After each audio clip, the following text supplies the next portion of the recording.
Poa TV Sports Center.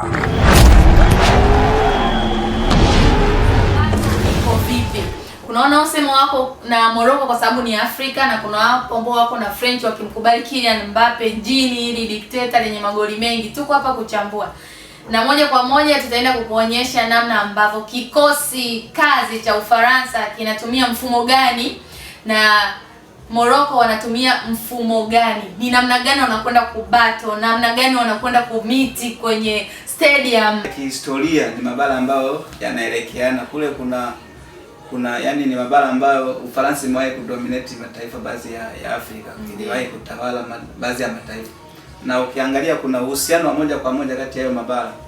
Na kwenye mpira sasa, uhusiano wa moja kwa moja ndio unaweza ukavutia watazamaji.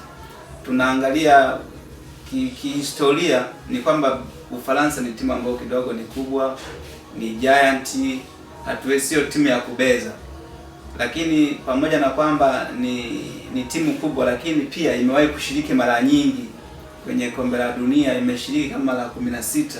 Ndiyo. Mara 16 toka kombe la dunia lianzishwe, lakini pia ina mafanikio makubwa. Ukiacha tu kwamba ushiriki wake, ina mafanikio makubwa. Imewahi kutwaa ubingwa mwaka 98, na pia imekuja kujirudia tena tukio hilo mwaka 2022.